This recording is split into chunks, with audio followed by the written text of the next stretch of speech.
The next speaker will be Mr. Heath, who will be called by the President. Thank you very much for that speech. Now, with great pleasure, I call upon the Right Honourable Edward Heath MP, Balliol ex-President and former Prime Minister, to speak seventh and in favour of the motion.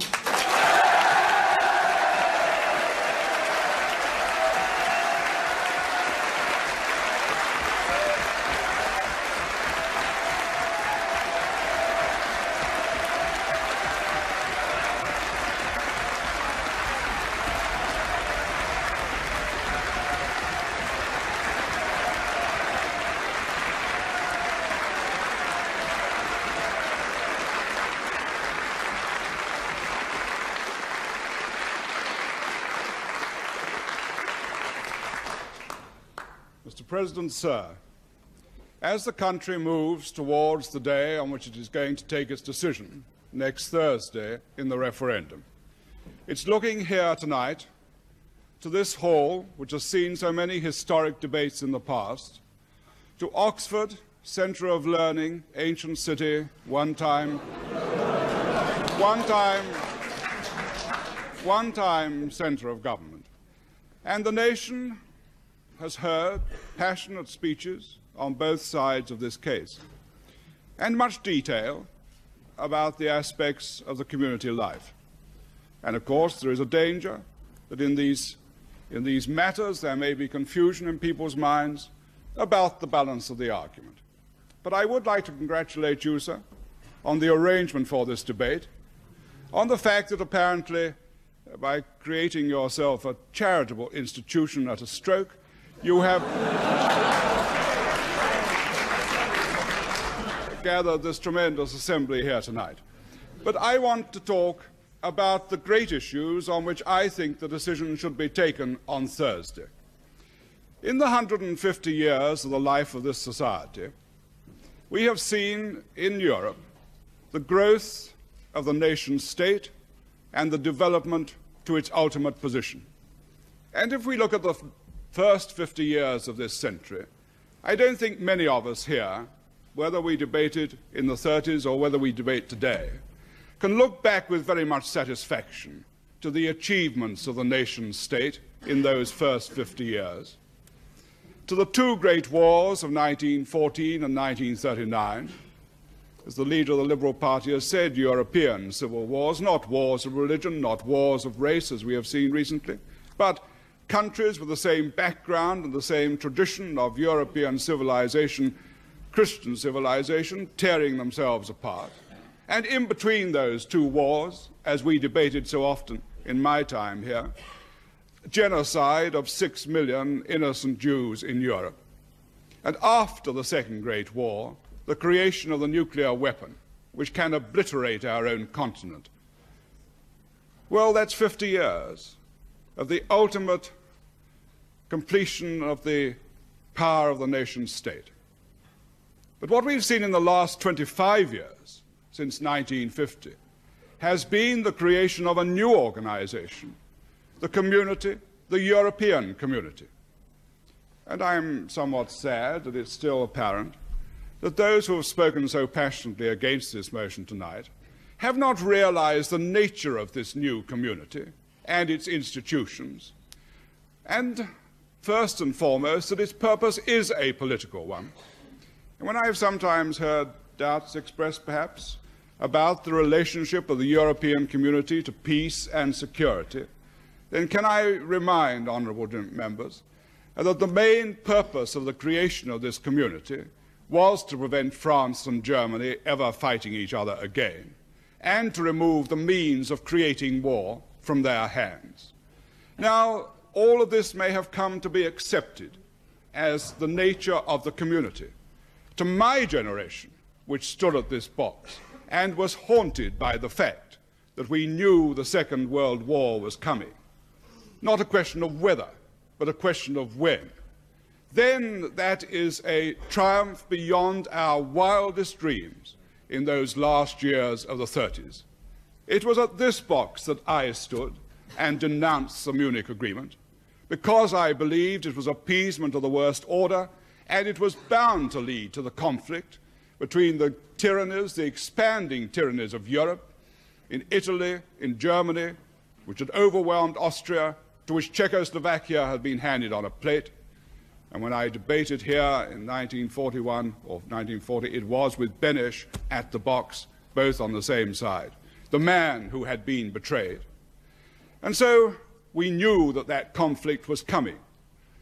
And it is really to us one of the miracle achievements of this post-war period that the community should have been established and should have bound together those two ancient enemies of the wars of Napoleon, of the wars of 70, of 14, and of 39.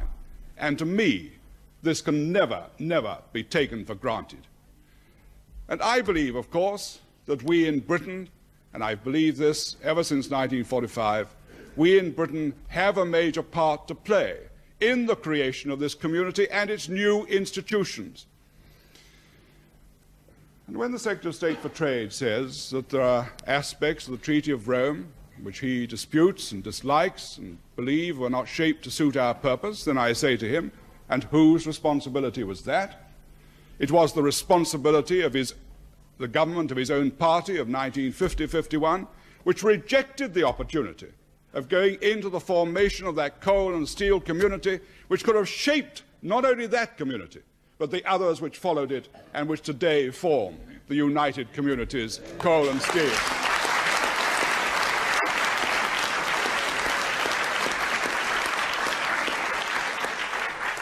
Now, of course, again, how often at this box in the 30s did we debate the massive unemployment up and down the country, its impact on individuals, quite apart from any question as to whether we had a future when we left this society. But the impact of this unemployment, it was on that the dictators rose to power. It was a massive unemployment in Germany and the problems of Italy which led them to their power, and which then led to tyranny in Europe.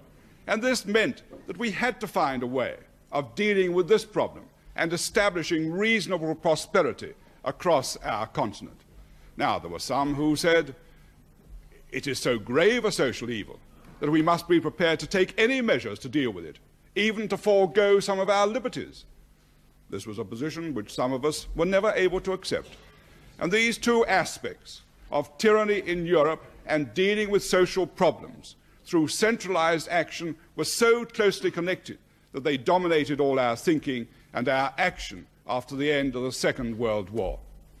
And that is why, quite simply, I am absolutely prepared, not in a negative fashion, but constructively, to make a contribution of national sovereignty towards the well-being of this community, because I believe it's in the well-being of our own country and our people's interest. I take a much broader view of sovereignty than we have heard earlier this evening. Sovereignty is the power of a nation to look after the interests of its citizens. It always has been. The question is, how should it be done? Whether as in the 19th century, when we had got the naval power almost to enforce our view, but even Palmerston found it wasn't absolute, or in modern times, whether we do it in the form of the new institutions of the community. And so I wish to make this contribution of sovereignty.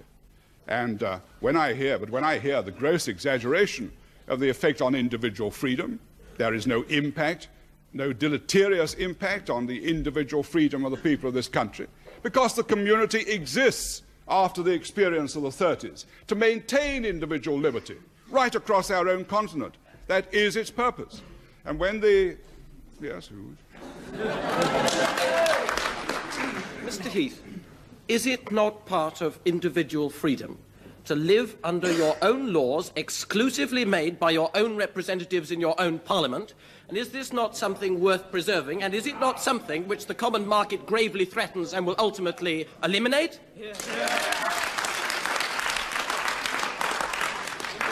I'm afraid the honourable member has not followed the purport of my argument, which is that this community has new forms of institutions which are themselves democratic and in which the British Parliament has its say, and in which no action can today be taken without the authority of British ministers. And it's up to British ministers to look after the interests of Britain They are responsible to Parliament. The Secretary of State themselves are responsible to Parliament. If decisions which they accept in Brussels are not acceptable to Parliament, then they are overruled and they go. That they know perfectly well. But this is a reason why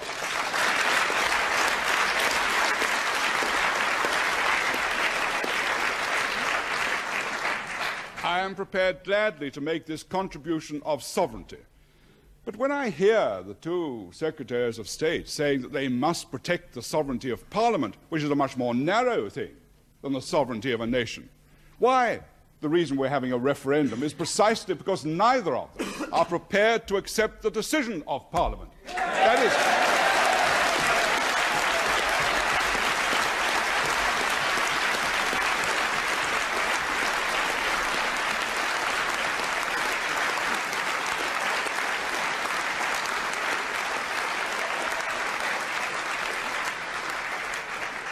in 4 separate parliaments, by overwhelming majorities. Us on a free vote, the Liberal Party on a free vote, the Labour Party on a whip, but with 69 of their members denying a 3-line whip.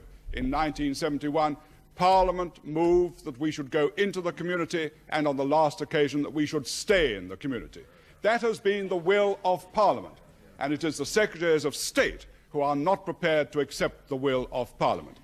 The 1970 election, which we've heard about, no political leader there asked that there should be a general election before we went into the community. Of course not.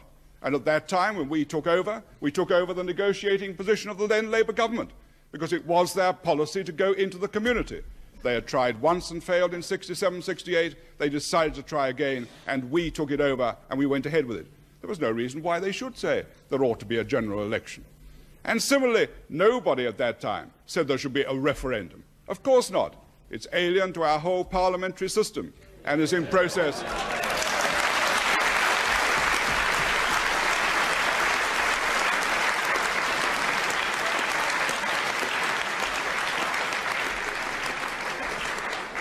If the Right Honourable Ex-President will forgive me, sir, was not his own government responsible for the introduction of this alien sort of device, this referendum, into a part of the United Kingdom, into Northern Ireland?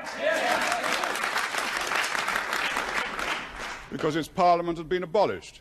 That's why we did it. And because we were under an obligation which we gave to the people of Northern Ireland that no change could take place in their position except with the authority of their own local parliament. Not the United Kingdom Parliament, their own parliament at Stormont. When Stormont was abolished, we gave them the right to deal with it by referendum because only Northern Ireland was concerned, and is therefore in a completely different situation from the situation today.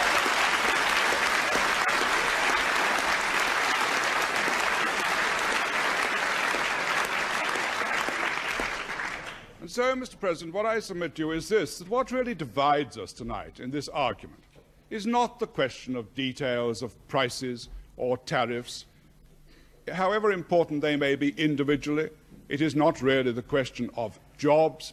They are vital for the reasons I've been explaining. What really divides us is that those who are opposing this motion are, in fact, content to remain with the past development and institutions and organisation of the nation-state. And those on this side are those who want to move forward into a new organisation, which is going to have greater success in meeting the needs of its peoples than the nation-state has done in the past. That is what clearly divides us.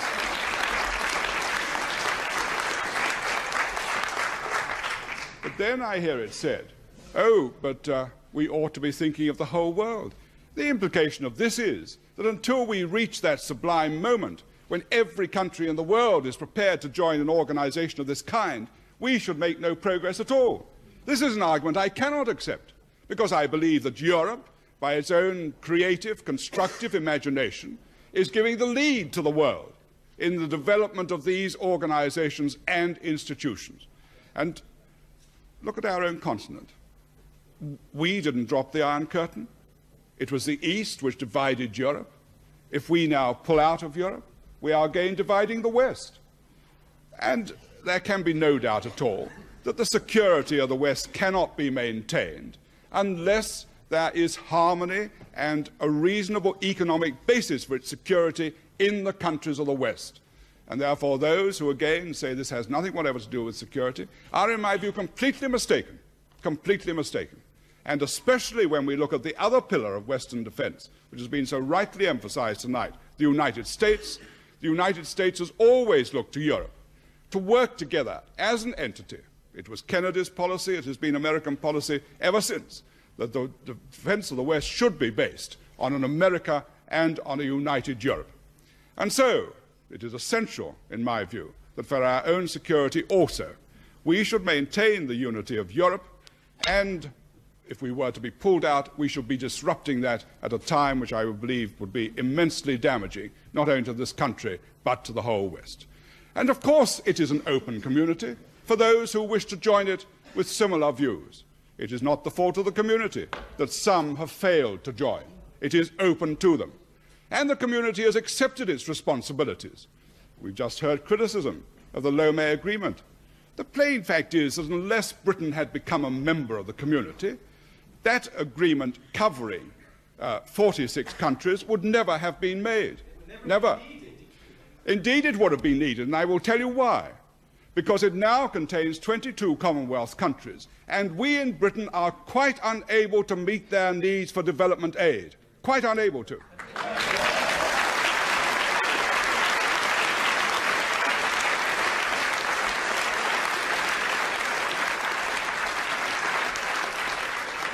Heard about India and Pakistan and Sri Lanka.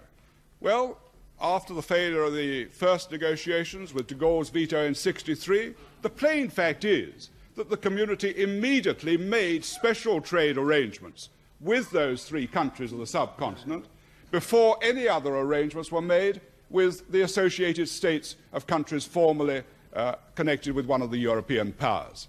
And so those countries benefited 12 years ago. And they have had the benefit ever since of special trading arrangements because we agreed them in our negotiations and the community carried them forward. This is not an inward-looking community. Its tariff has always been lower than ours. What hypocrisy to call it an inward-looking community. And what it does to help the developing world is far greater than any other part of the world is able to do. And then it said, a rich man's club. But how are we to help the developing world unless we have got the resources? Unless we have got the riches with which to help them in their development aid and in other ways. I've always accepted that to be poor but honest is an honourable thing. But it's also seen to me that to be honest and at the same time not so poor is equally honourable and on the whole rather more satisfactory.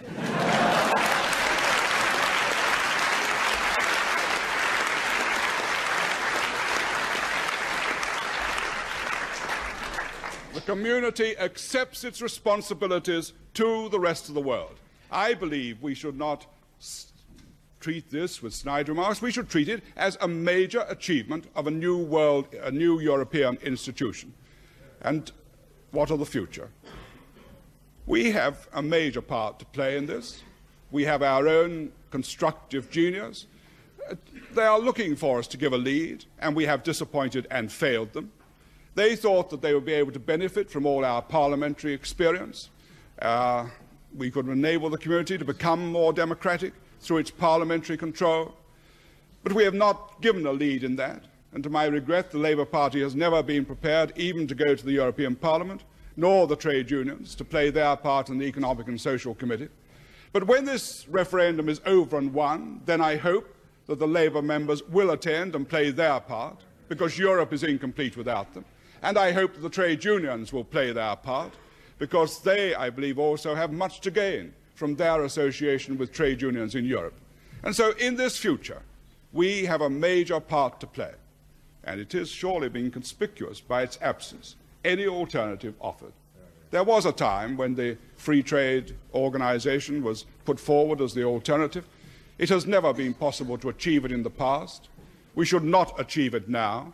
The tariffs would come up against us. And the reason is the simplest of reasons, that to have an industrial area without any agricultural trade is for the rest of the community a one-sided bargain, and they see no reason why they should make a one-sided bargain. Why, moreover, should they do it when, as we've torn up one treaty, we come along to them and say, well, now we'd like another? Do you expect them to say, yes, we have quite a nice variety of treaties?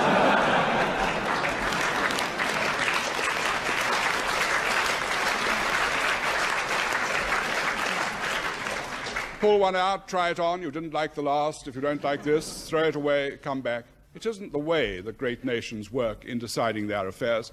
But there is one thing which to me is all important in this, that were we to have that arrangement, then the decisions are taken in Brussels and we have no part in them. This, I do not believe, is acceptable to the British people. It is a real surrender of sovereignty. That is, with no countervailing benefits of any kind. It would not be acceptable to us, even though it may be acceptable to the 4 other nations who have got it at this moment. And so that is not an alternative. What has really been omitted tonight is to say what would in fact happen, and that is that if we were to pull out, we couldn't afford, the country is in no state to afford 18 months to 2 years renegotiation of some alternative agreement, not knowing that we were going to get to the end. No, what would happen would be that we would be driven into a siege economy. We would have to have import controls. We would have to have monetary controls. Indeed, there has been the demand for it from that side tonight. This is what, in fact, both Secretaries of State want to have. They want to have controls as complete as possible in order to defend us from the outside world. Now, this is the psychology of fear, the belief that we are unable on our own to compete and hold our own with our fellow partners in the community. That is not my belief. I do not believe it's the belief of the British people, and I do not believe it's the belief of this House here tonight.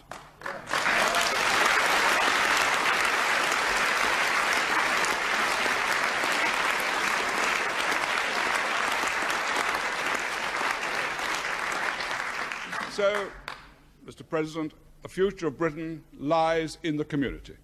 It is there that decisions are taken. And surely one of the key factors of life is one should be at the point where the decisions are taken. We have never in our history been able to avoid being involved with the mainland of Europe, however hard we tried, however much we wanted to. Now let us learn that lesson of history, and if we are going to be involved, then let us be there where and when the decisions are taken. The other aspect of sovereignty is that not only do we make an offering of sovereignty, we gain control over the sovereignty of 8 other countries who are our fellow members. Of course. Now, does anybody believe that in 1914, if we'd had control over the sovereignty of those countries, that we would have had conflict? Does anybody believe in 1939, if we'd had control over sovereignty of those countries, that we would have had conflict? It's very well for the honourable members opposite to sneer at this. This is absolutely basic to the future of 250 million people in Europe, their peace, their security and their prosperity.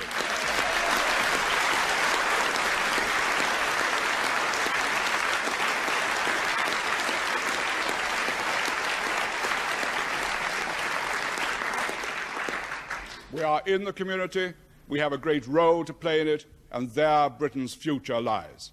Then we can influence it, then we can change some of these matters which are now points of criticism with secretaries of state and others. Then we can ensure that we do more to help the developing world.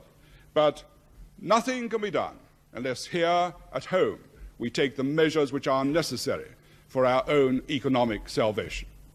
And there is one final thing which I want to say to this House tonight, because I believe it's important to most people in this country, that after we had gone through all the parliamentary procedures, and I was duly authorised, I signed that treaty. It's not good enough for the Secretary of State for Trade to say that it has no consequence for the British people. When Parliament acts in a treaty, it acts for the whole British people. And I signed that treaty.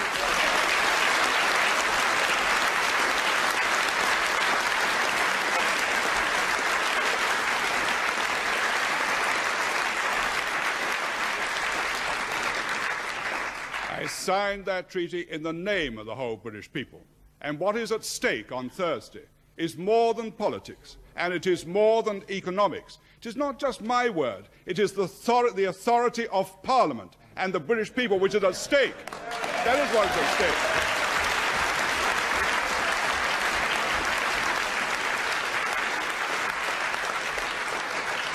It is the honour of this country and the trustworthiness of our bond. And in the past, the world has looked to this House and drawn its conclusions from its debates, and the greatest occasion of all will be in the memory of some who are guests here tonight. This country will also look tonight to this House, and the rest of the world will look also, to see whether this House believes in honouring the good word of the British people, will then make sure that on Thursday you maintain our honour, maintain it, protect it and safeguard it, because it is beyond all value to the future of the British nation.